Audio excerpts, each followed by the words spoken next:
Bonjour à tous et à toutes et bienvenue à cette rencontre littéraire avec Gringe. Bonjour Gringe, Bonjour. Merci beaucoup d'être avec moi aujourd'hui pour cette rencontre, pour parler de votre livre premier.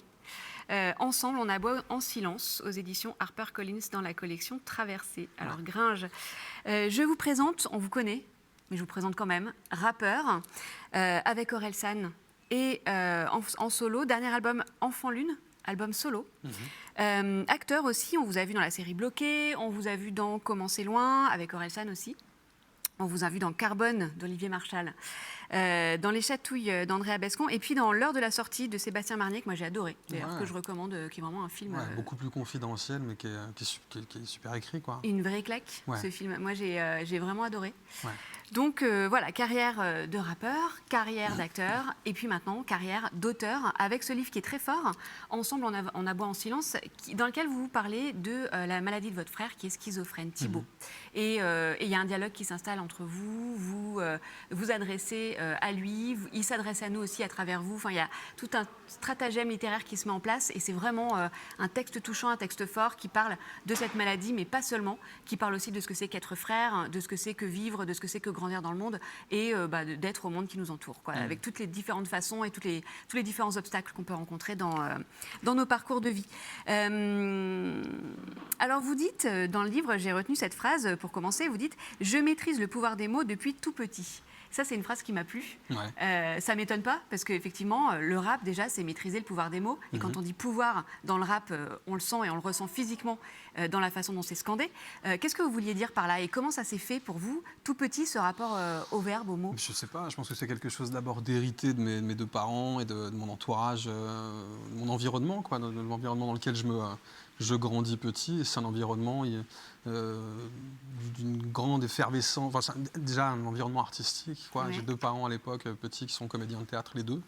Et c'est toujours on vit on déménage énormément et on vit dans des endroits, des baraques où se croisent énormément de gens, et il y a toujours un brassement. Et moi, je vois beaucoup, mon frère aussi, mais il est vraiment petit à l'époque, mais je vois beaucoup mes parents sur les planches, par exemple. Et c'est ça, enfin, les théâtreux, c'est des gens qui sont aussi, qui apprennent à maîtriser le pouvoir des mots, à s'en servir. Et je pense que j'hérite à la fois de ce bagage-là petit, et je l'entretiens par la suite parce que je suis d'une nature rêveuse depuis gamin. Et donc c'est aussi une manière de me fabriquer des images et d'y coller des mots dessus, quoi. Donc j'entretiens cette gymnastique depuis petit. Gymnastique de l'esprit aussi. Et vous êtes un grand lecteur, parce que vous parlez à un moment de James Ellroy. Vous dites que le chien s'appelle James parce que vous êtes un fan de James Ellroy. Mon frère. Ouais, c'est mon frère. Mais d'accord, c'était James Ellroy, je connais l'auteur. Mais je suis pas un grand lecteur. Je suis plutôt un lecteur passif, et il faut vraiment que... Un lecteur passif? Ouais, très passif. C'est marrant. Ou très occasionnel, en tout cas. Mais je connais un peu mieux les bouquins de John Fante et de son fils Dan Fante que de James Ellroy, par exemple. J'ai dû ouvrir un James Ellroy dans le... je sais que c'est pas dans un Los Angeles très sombre, voilà, un truc un peu policier, mais c'est loin dans mes souvenirs. Et non, je suis pas un grand lecteur. Je pioche, quoi.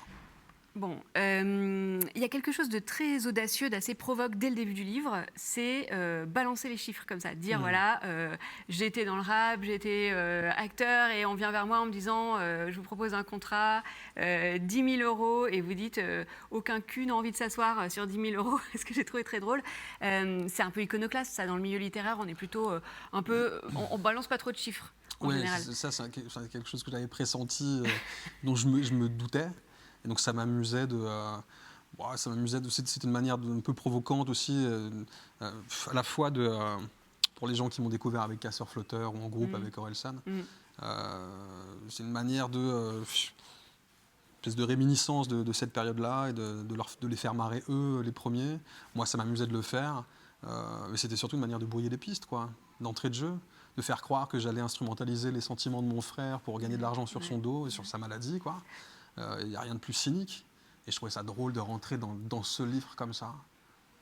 Et vous apportez un peu de quelque chose de l'univers rap aussi, qui est plus cash que Ouais, ce c'est milieu ça, c'est aussi feutré, un peu espèce littéraire. c'est une forme de brise-glace d'entrée de jeu, parce que je sais que je vais aborder un sujet qui n'est pas simple derrière, même en empruntant des chemins de traverse, en adoptant des tons tantôt légers, tantôt un peu plus Ouais. durs, plus rentre-dedans.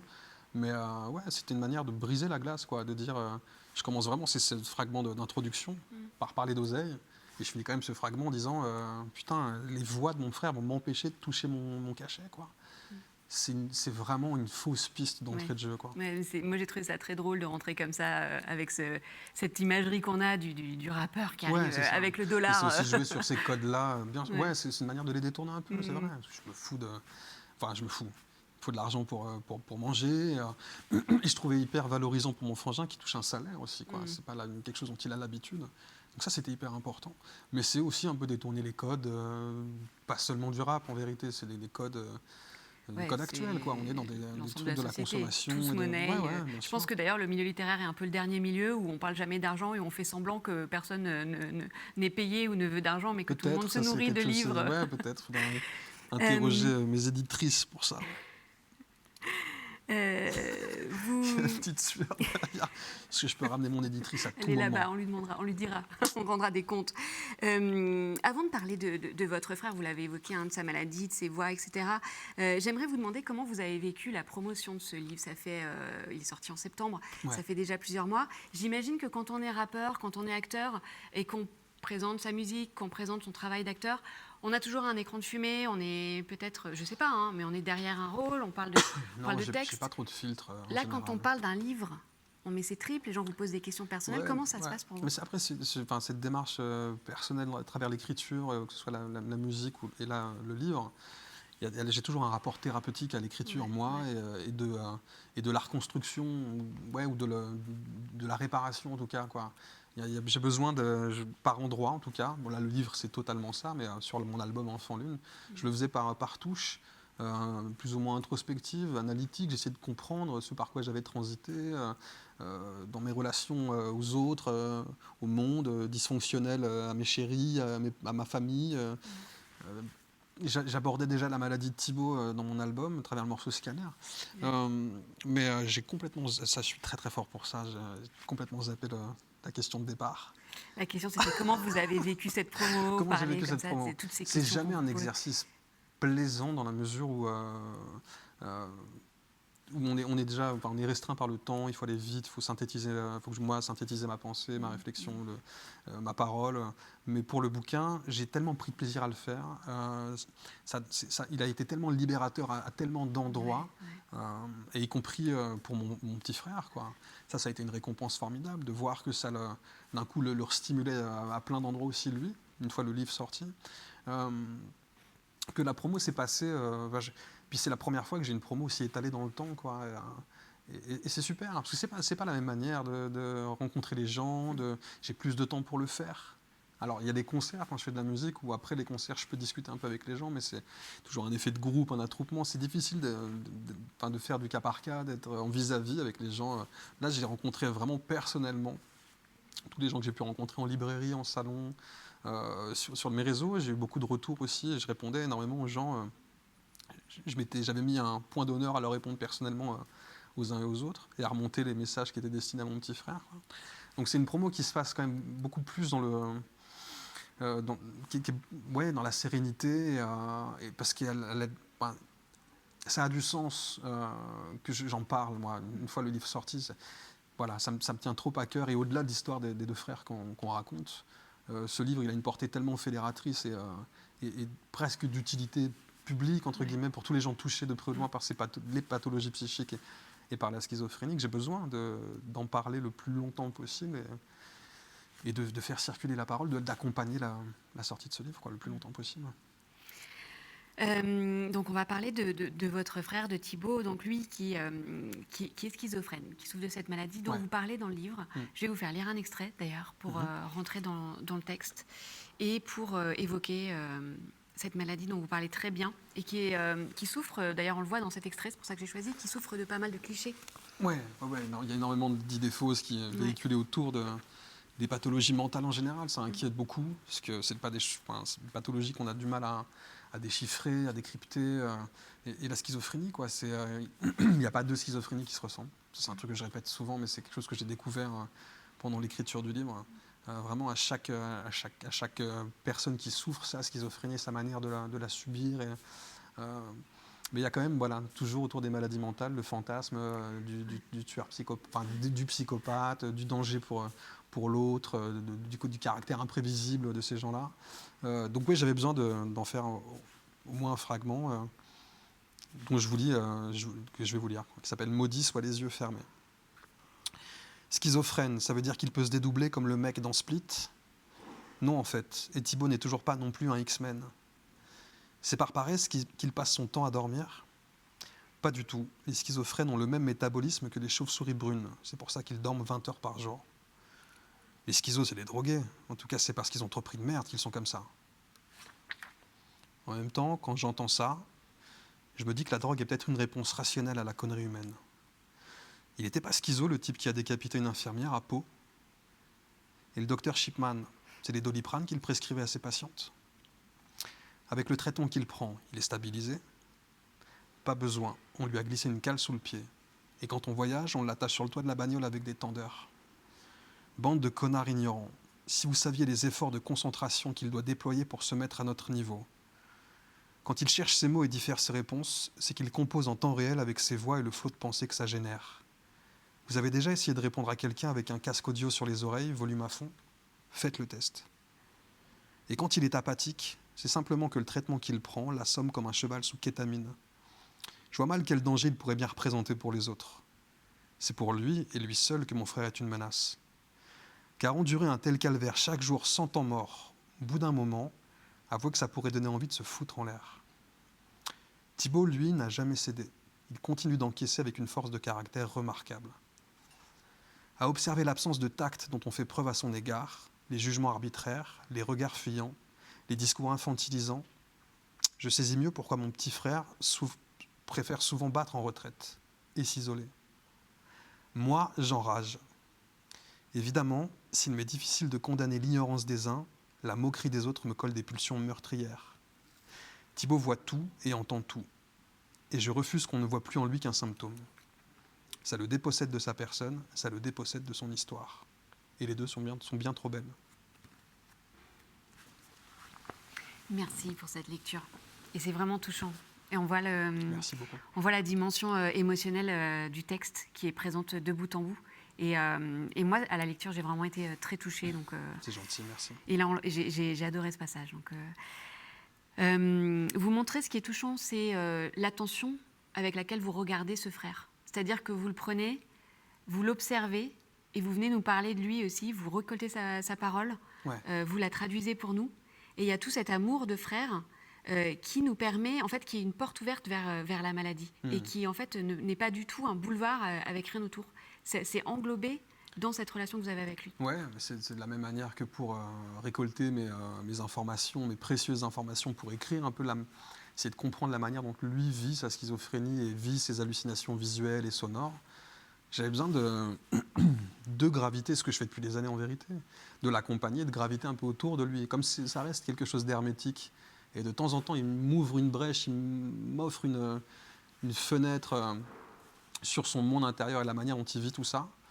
Là, pour le bouquin, je lui ai fait un petit travail au corps quand même, mais il m'a fait confiance. Et c'est pas moi qui raconte ses hallucinations, ses visions, c'est moi qui utilise la voix, qui emprunte la voix de mon frère.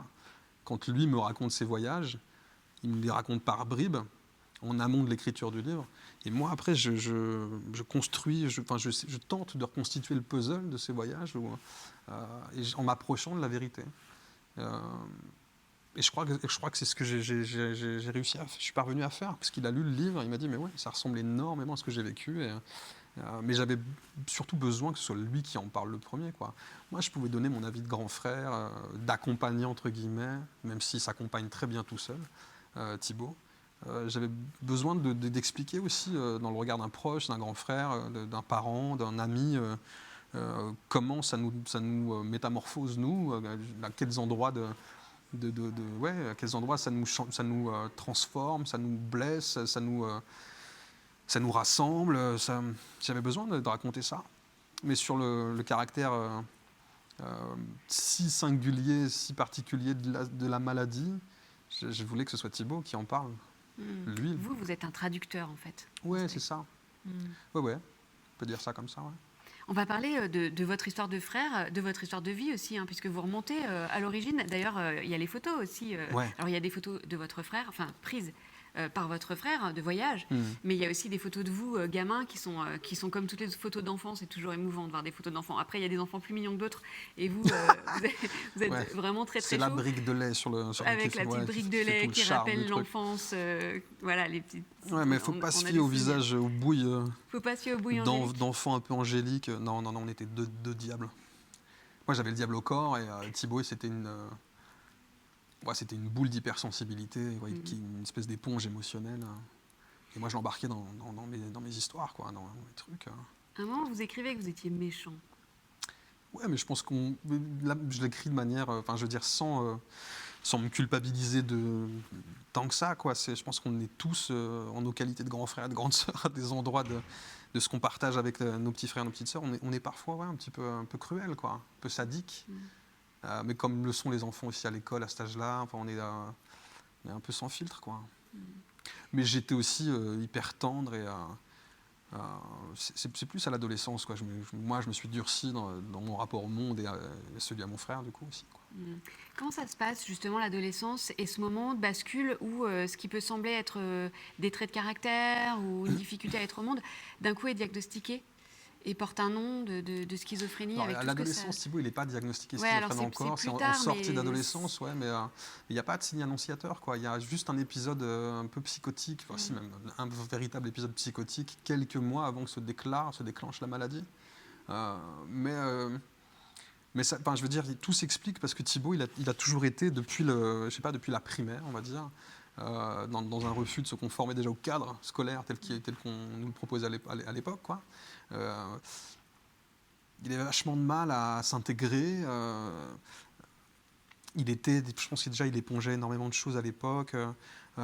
Et c'était un petit garçon très sensible. Et à l'adolescence, arrivé à Cergy-Pontoise, en banlieue parisienne, tous les deux, en fait, on a durci nos comportements, nos attitudes. Et je pense que peut-être que chez Thibaut, ça a provoqué une espèce de réaction. Je sais pas, une espèce de réaction de choc, de choc intérieur entre son côté doux, l'environnement dur dans lequel on était. Mais c'était pas que voilà, il n'y a pas eu de signe annonciateur comme il peut y avoir chez plein de gens, quoi. Oui, vous écrivez violence des mots, violence physique. Le choc est brutal quand vous arrivez à Cergy. Il y a vraiment. Ouais, il y a un décalage avec ce qu'on a vécu, les endroits dans lesquels on a grandi, quoi, qui étaient beaucoup plus candides. À ce moment-là, vous parlez d'une histoire de justice sauvage pour un vélo. On se rend compte que finalement, votre père aussi... se durcit aussi. Se durcit aussi. Ouais, Il y a, tous, hein. Ouais. Notre mère, c'est marrant parce que mon père, oui, se durcit parfois dans... Il y a des épisodes comme celui-là, celui du vélo. Donc le vélo, là, pour résumer, pour qui n'aurait pas lu le livre, hein, votre frère se fait piquer son vélo, se fait braquer son vélo par quelqu'un dont on comprend qu'il est 2 fois plus grand, 2 fois plus fort et que ça risque de mal se passer. Ouais. Et là, mon père intervient en justicier masqué. Il décide d'aller chercher réparation sur place, en récupérant le vélo, en mettant des coups de pression aux mecs du quartier. Mais à l'inverse, ma maman, elle devient, elle renforce son attention autour de nous. Elle est beaucoup plus vigilante. Elle veille aussi à ce qu'on bosse au collège, à l'école. Elle se fait plus vigilante, quoi. Donc c'est une espèce de réaction en chaîne des uns des autres par rapport à l'environnement dans lequel on évolue à ce moment-là, quoi. Vous, après, vous partez pour la Normandie. Alors, si on veut reconstituer votre biographie, bon, on peut aussi regarder comment c'est loin. On peut comprendre aussi à un moment où on sent un vrai paradoxe entre une ébullition à l'intérieur de vous, une créativité, une envie de faire des choses, une envie d'aller vers l'autre, d'aller vers les autres, de faire bien aussi, et puis une espèce de force d'inertie, d'attirance vers une immobilité ou une mélancolie.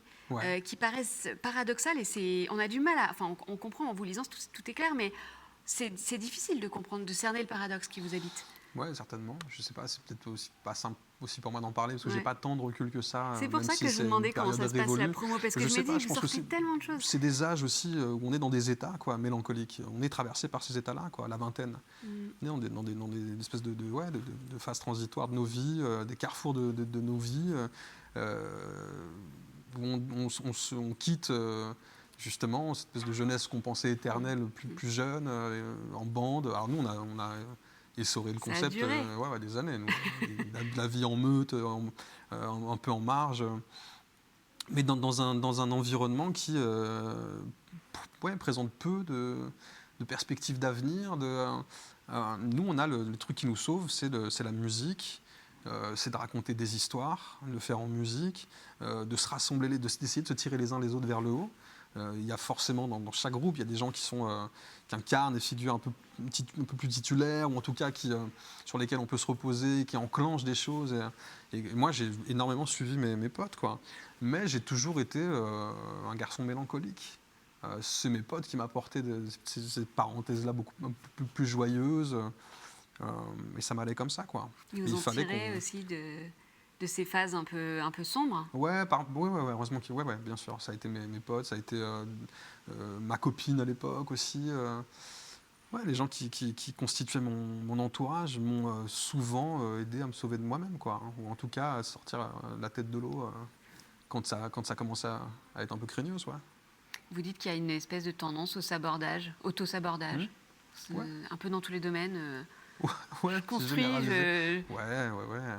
Euh, ouais, mais ça c'est pareil. Hein, après, on rentre dans une grande la parenthèse Mireille Dumas, si vous voulez qu'on fasse.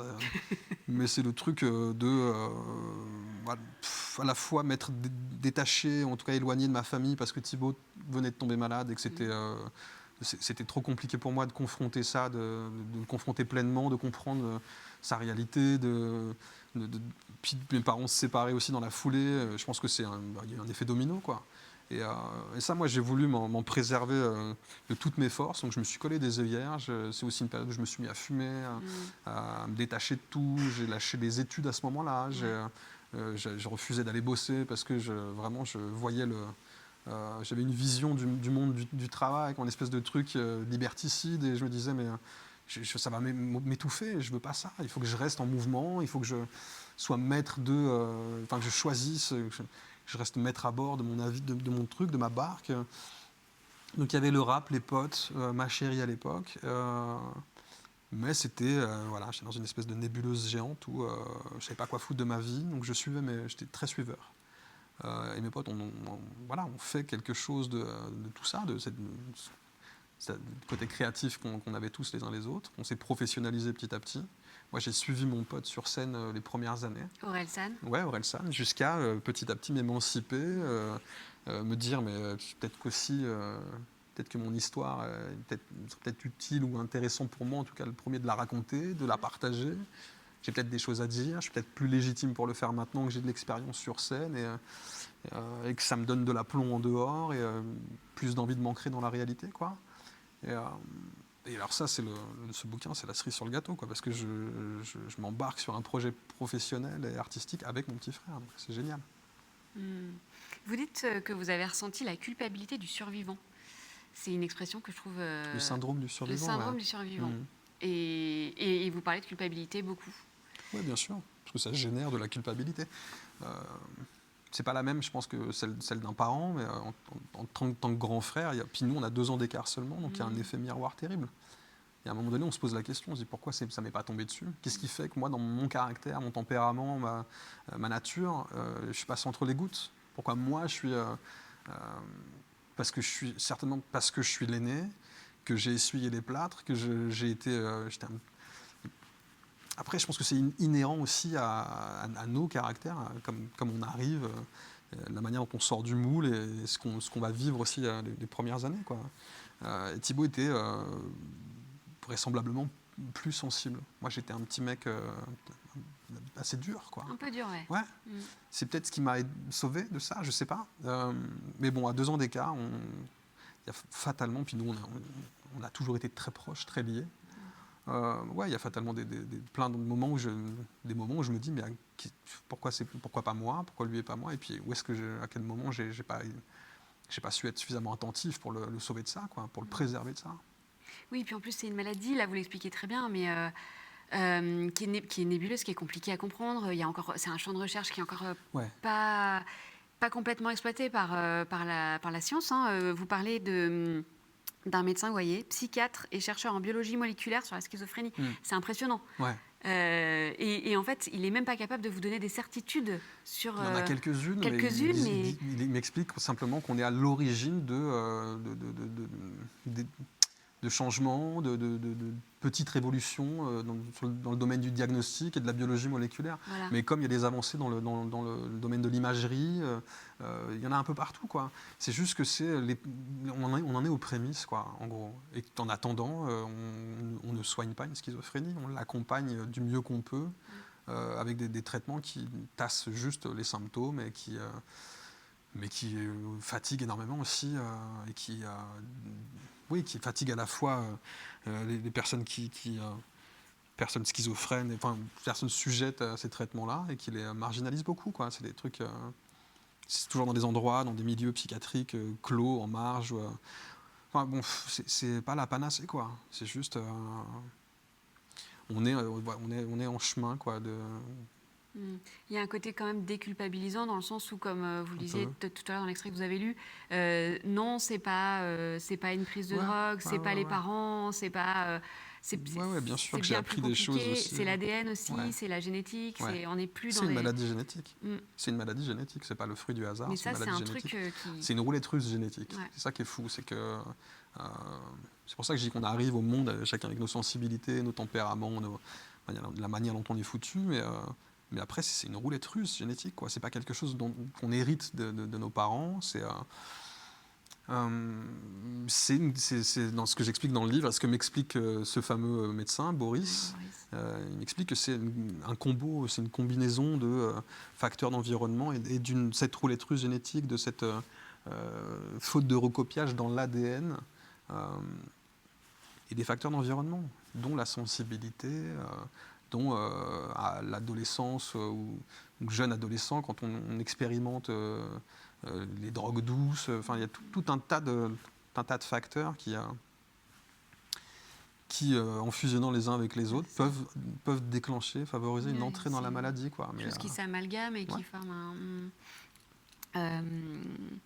Quel est le rôle du voyage dans le texte? Vous nous embarquez beaucoup avec votre frère, on part. Ouais. C'est des respirations aussi, c'est pas toujours facile, c'est pas du tourisme Club Med non plus.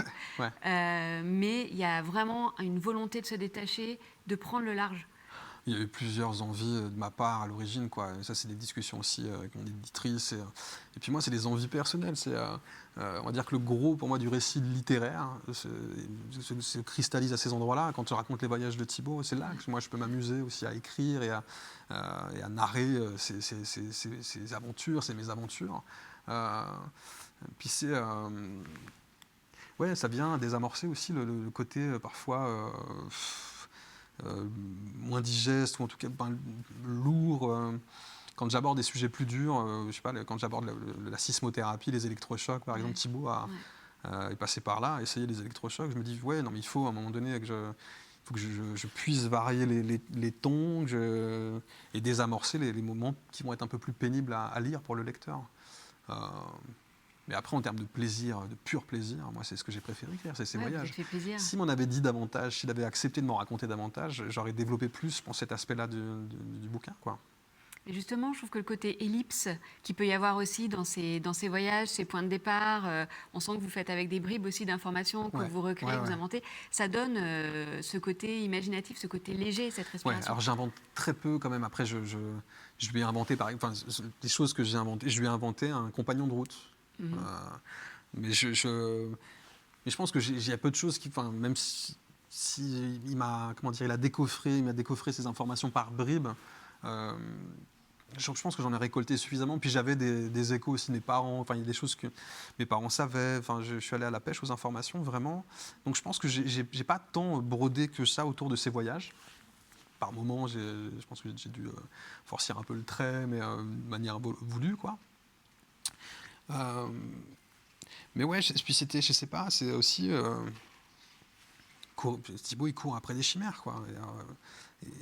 Quoi de plus, je sais pas, euh, fascinant quand il me raconte ses voyages. Il fallait absolument que je les retranscrive au plus proche de la vérité, parce que je voulais aussi faire frissonner le lecteur, quoi. Je veux dire, à un moment donné, j'écris pas un bouquin sur la schizophrénie de mon frère, mais un bouquin médical ou un truc pour faire pleurer dans les chaumières. Je veux pas faire de lui non plus une figure misérable, une victime Non, pas du tout. et faire un C'est bouquin ça, c'est très misérabiliste, réussi. quoi. Ouais. Et donc ces voyages-là, ils me permettent ça, quoi. Ils me permettent d'embarquer le lecteur dans le labyrinthe des récits de mon petit frère, quoi. Alors ce Jésus, par exemple, qui offre des chaussures providentielles, Ouais. c'est réel? Ça, c'est un vrai mec qui rencontre dans le Raval, ouais. C'est, après, moi, je lui donne le nom de Jésus, de Jésus. Je m'amuse à jouer un peu avec ça, mais c'est vraiment une personne qu'il a rencontrée. Ouais. Et la citation est réelle? On apprend Non, ça à se c'est perdre. moi. Ah non, ça c'est un truc Non. que j'ai trouvé. Alors ça, je sais Ouais. pas où je suis allé la piocher. Mais c'est une citation obscure, trouvée je sais pas où, Ah, j'ai bien aimé. que j'ai trafiqué un peu. Non, mais de temps en temps, je rajoute, j'agrémente un petit peu, mais pour conclure un fragment, pour aider à la transition vers un autre fragment, quoi. Mais quasiment tout ce que me raconte Thibaut de ses voyages est réel, et c'est des choses qui lui sont arrivées, quoi. Est-ce qu'il y a quand même, je trouve qu'on n'en sent pas forcément beaucoup, mais est-ce qu'il y a une colère chez vous vis-à-vis notamment de ces milieux psychiatriques qui parfois, Non, vous parlez des électrochocs, j'ai trouvé ça blessant pour... Mais il y a des rencontres qui sont, des rencontres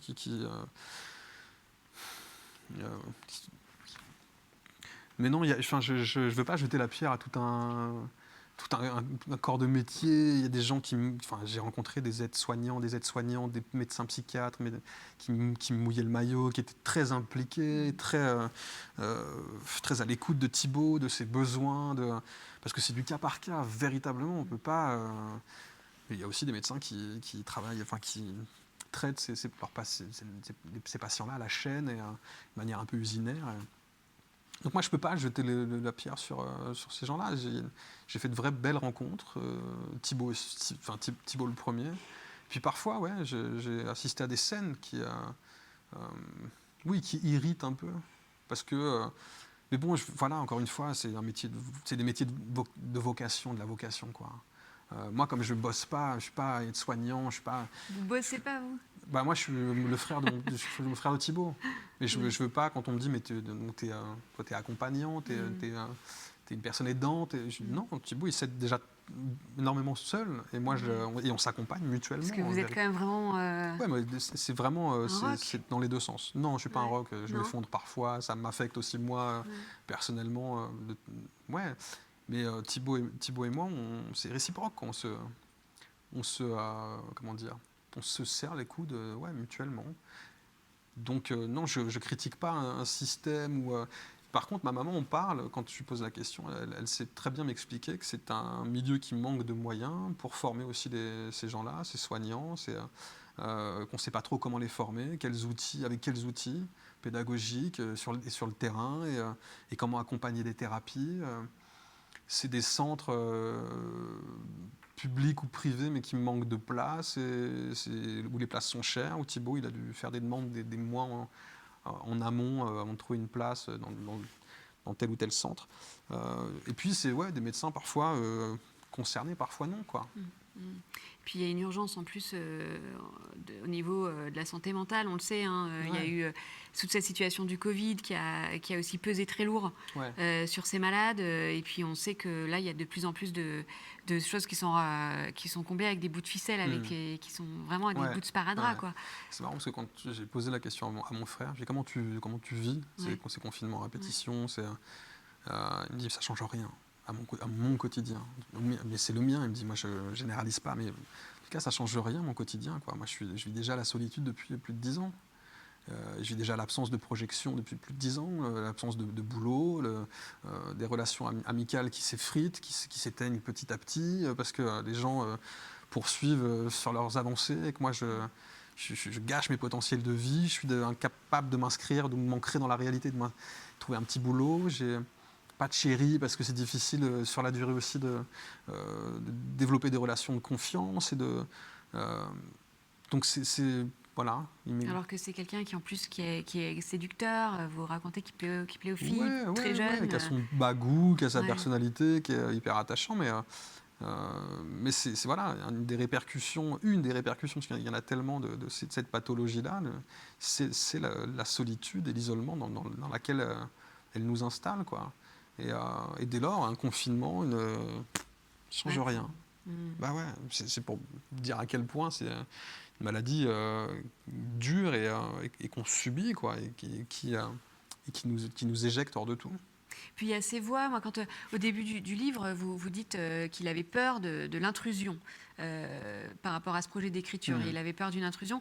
Et en même temps, on se dit, l'intrusion, c'est quelque chose qu'il doit vivre au quotidien avec ces fameuses voix qui s'invitent comme ça. Peut-être moins aujourd'hui, parce que Ouais. je pense qu'aujourd'hui, là, même s'il ne me le dit pas, même s'il nous le dit pas, je pense qu'il arrive à les convoquer, à les maintenir à l'écart un peu à sa guise.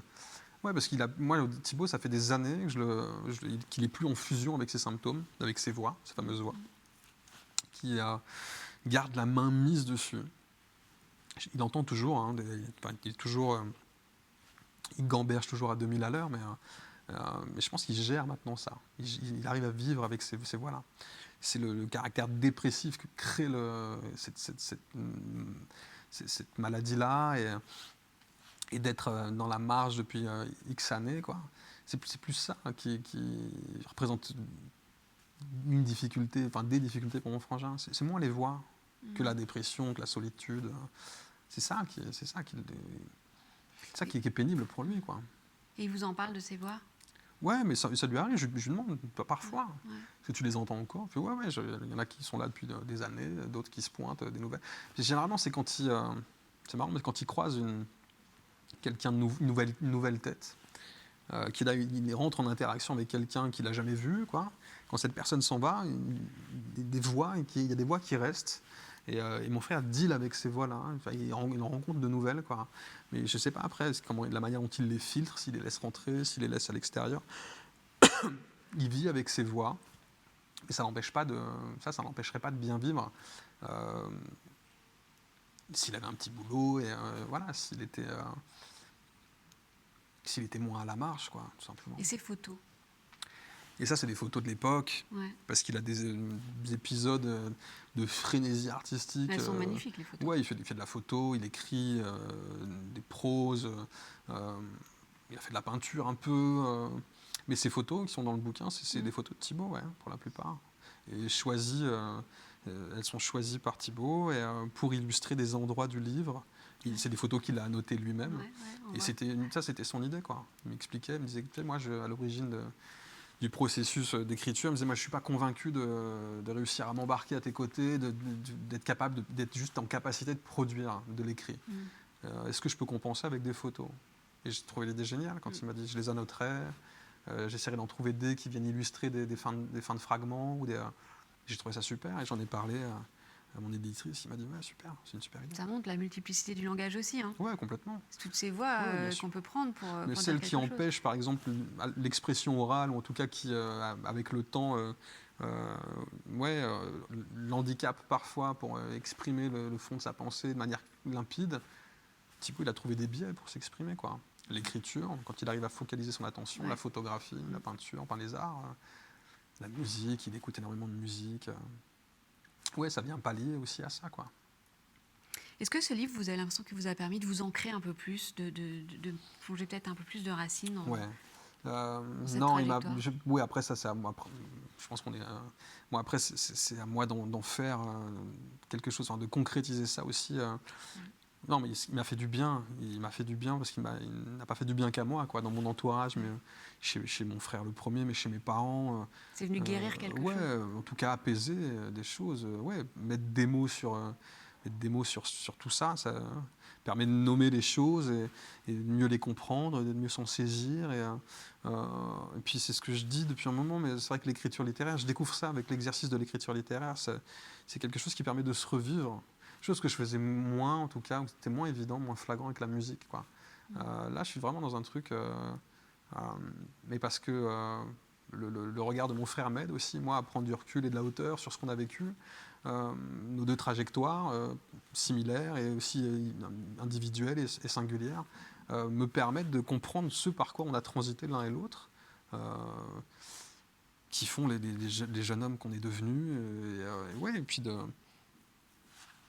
d'accepter, d'aller vers quelque chose, en tout cas de l'accueil et de l'apaisement par rapport à nos épreuves, dont la maladie de Thibaut. Vous avez vous avez une plume superbe, vous avez envie d'écrire d'autres livres? Ouais. Ouais, vous y travaillez? La question qui tue à chaque fois. Non, mais ouais, bien sûr.